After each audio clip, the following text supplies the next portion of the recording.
یہ پیغمبر جو ہم وقتاً فوقتاً بھیجتے رہے ہیں، ان میں سے ہم نے بعض کو بعض پر فضیلت دی ہے۔ بعض ایسے ہیں جن سے اللہ نے گفتگو کی، اور بعض کے دوسرے امور میں مرتبے بلند کیے۔ اور عیسیٰ ابن مریم کو ہم نے کھلی ہوئی نشانیاں عطا کی، اور روح القدس سے ان کو مدد دی۔ اور اگر اللہ چاہتا تو ان سے پچھلے لوگ اپنے پاس کھلی نشانیاں آنے کے بعد آپس میں نہ لڑتے، لیکن انہوں نے اختلاف کیا تو ان میں سے بعض تو ایمان لے آئے اور بعض کافر ہی رہے۔ اور اگر اللہ چاہتا تو یہ لوگ باہم جنگ و قتال نہ کرتے، لیکن اللہ جو چاہتا ہے کرتا ہے۔ اے ایمان والو، جو مال ہم نے تم کو دیا ہے اس میں سے اس دن کے آنے سے پہلے پہلے خرچ کر لو جس میں نہ اعمال کا سودا ہو اور نہ دوستی اور سفارش ہو سکے، اور کفر کرنے والے لوگ ظالم ہیں۔ اللہ وہ معبود برحق ہے کہ اس کے سوا کوئی عبادت کے لائق نہیں، زندہ ہے، سب کو تھامنے والا، اسے نہ اونگ آتی ہے نہ نیند۔ جو کچھ آسمانوں میں اور جو کچھ زمین میں ہے سب اسی کا ہے۔ کون ہے کہ اس کی اجازت کے بغیر اس سے کسی کی سفارش کر سکے؟ جو کچھ لوگوں کے روبرو ہو رہا ہے اور جو کچھ ان کے پیچھے ہو چکا ہے اسے سب معلوم ہے، اور لوگ اس کی معلومات میں سے کسی چیز پر دسترس حاصل نہیں کر سکتے۔ ہاں، جس قدر وہ چاہتا ہے اسی قدر معلوم کرا دیتا ہے۔ اس کی بادشاہی اور علم آسمان اور زمین سب پر حاوی ہے، اور اسے ان کی حفاظت کچھ بھی دشوار نہیں۔ وہ بڑا عالی رتبہ ہے، جلیل القدر ہے۔ دین اسلام میں کوئی زبردستی نہیں ہے۔ ہدایت صاف طور پر ظاہر اور گمراہی سے الگ ہو چکی ہے۔ تو جو شخص بتوں سے اعتقاد نہ رکھے اور اللہ پر ایمان لائے، اس نے ایسی مضبوط رسی ہاتھ میں پکڑ لی ہے جو کبھی ٹوٹنے والی نہیں، اور اللہ سب کچھ سنتا ہے، سب کچھ جانتا ہے۔ جو لوگ ایمان لائے ہیں ان کا دوست اللہ ہے کہ اندھیرے سے نکال کر روشنی میں لے جاتا ہے، اور جو کافر ہیں ان کے دوست شیطان ہیں کہ ان کو روشنی سے نکال کر اندھیرے میں لے جاتے ہیں۔ یہی لوگ اہل دوزخ ہیں کہ اس میں ہمیشہ رہیں گے۔ بھلا تم نے اس شخص کو نہیں دیکھا جو اس غرور کے سبب سے کہ اللہ نے اس کو سلطنت بخشی تھی، ابراہیم سے اپنے پروردگار کے بارے میں جھگڑنے لگا؟ جب ابراہیم نے کہا میرا پروردگار تو وہ ہے جو زندگی دیتا ہے اور موت دیتا ہے، وہ بولا کہ زندگی اور موت تو میں بھی دے سکتا ہوں۔ ابراہیم نے کہا کہ اللہ تو سورج کو مشرق سے نکالتا ہے، آپ اسے مغرب سے نکال دیجئے۔ یہ سن کر وہ کافر ہکا بکا رہ گیا، اور اللہ بے انصافوں کو ہدایت نہیں دیا کرتا۔ یا اسی طرح اس شخص کو نہیں دیکھا جس کا ایک بستی پر جو اپنی چھتوں پر گری پڑی تھی گزر ہوا، تو اس نے کہا کہ اللہ اس کے باشندوں کو مرنے کے بعد کیوں کر زندہ کرے گا؟ تو اللہ نے اس کی روح قبض کر لی اور 100 برس تک اس کو مردہ رکھا۔ پھر اس کو جلا اٹھایا اور پوچھا تم کتنا عرصہ مرے پڑے رہے ہو؟ اس نے جواب دیا کہ 1 دن یا اس سے بھی کم۔ اللہ نے فرمایا نہیں، بلکہ 100 برس مرے رہے ہو، اور اپنے کھانے پینے کی چیزوں کو دیکھو کہ اتنی مدت میں مطلق سڑی بسی نہیں، اور اپنے گدھے کو بھی دیکھو جو مرا پڑا ہے۔ غرض ان باتوں سے یہ ہے کہ ہم تم کو لوگوں کے لیے اپنی قدرت کی نشانی بنائیں۔ اور ہاں، گدھے کی ہڈیوں کو دیکھو کہ ہم ان کو کس طرح جوڑے دیتے اور ان پر کس طرح گوشت پوست چڑھائے دیتے ہیں۔ جب یہ واقعات اس کے مشاہدے میں آئے تو بول اٹھا کہ میں یقین کرتا ہوں کہ اللہ ہر چیز پر قادر ہے۔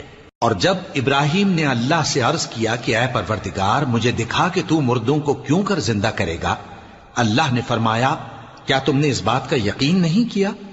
انہوں نے کہا کیوں نہیں، لیکن میں دیکھنا اس لیے چاہتا ہوں کہ میرا دل اطمینان کامل حاصل کر لے۔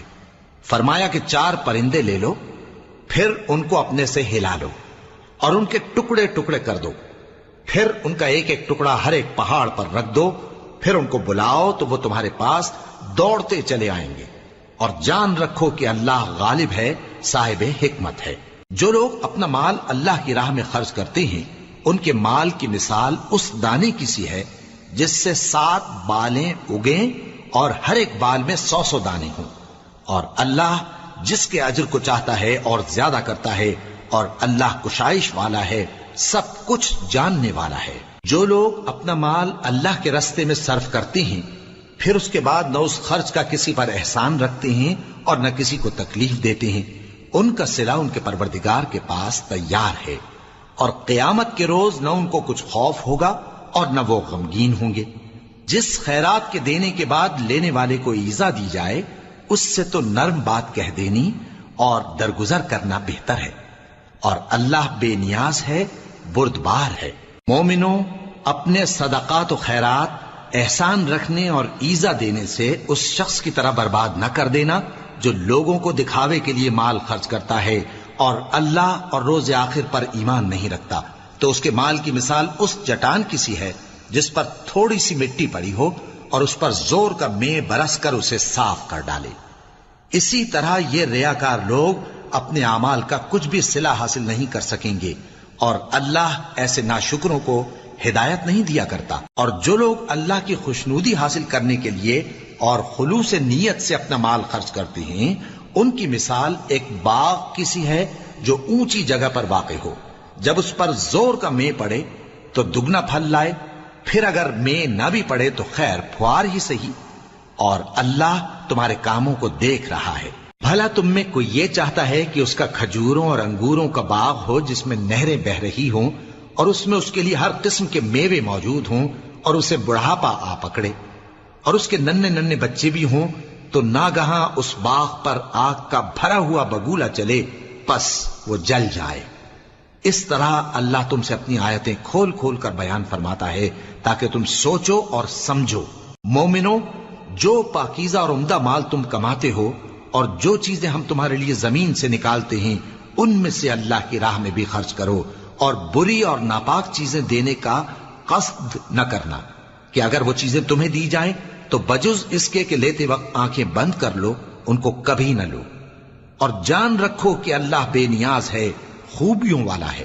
شیطان تمہیں تنگ دستی کا خوف دلاتا اور بے حیائی کے کام کرنے کو کہتا ہے، اور اللہ تم سے اپنی بخشش اور رحمت کا وعدہ کرتا ہے، اور اللہ کشائش والا ہے، سب کچھ جاننے والا ہے۔ وہ جس کو چاہتا ہے دانائی بخشتا ہے، اور جس کو دانائی ملی بے شک اس کو بڑی نعمت ملی۔ اور نصیحت تو وہی لوگ قبول کرتے ہیں جو عقل مند ہیں، اور تم اللہ کی راہ میں جس طرح کا خرچ کرو یا کوئی نذر مانو، اللہ اس کو جانتا ہے، اور ظالموں کا کوئی مددگار نہ ہوگا۔ اگر تم خیرات ظاہر کر کے دو تو وہ بھی خوب ہے، اور اگر پوشیدہ دو اور دو بھی ضرورت مندوں کو تو یہ تمہارے لیے بہتر ہے، اور اس طرح کا دینا تمہارے گناہوں کو بھی دور کرے گا، اور اللہ کو تمہارے سب کاموں کی خبر ہے۔ اے نبی صلی اللہ علیہ وآلہ وسلم، تم ان لوگوں کی ہدایت کے ذمہ دار نہیں ہو، بلکہ اللہ ہی جس کو چاہتا ہے ہدایت بخشتا ہے۔ اور مومنو، تم جو مال خرچ کرو گے تو اس کا فائدہ تم ہی کو ہے، اور تم تو جو خرچ کرو گے اللہ کی خوشنودی کے لیے کرو گے، اور جو مال تم خرچ کرو گے وہ تمہیں پورا پورا دے دیا جائے گا اور تمہارا کچھ نقصان نہیں کیا جائے گا۔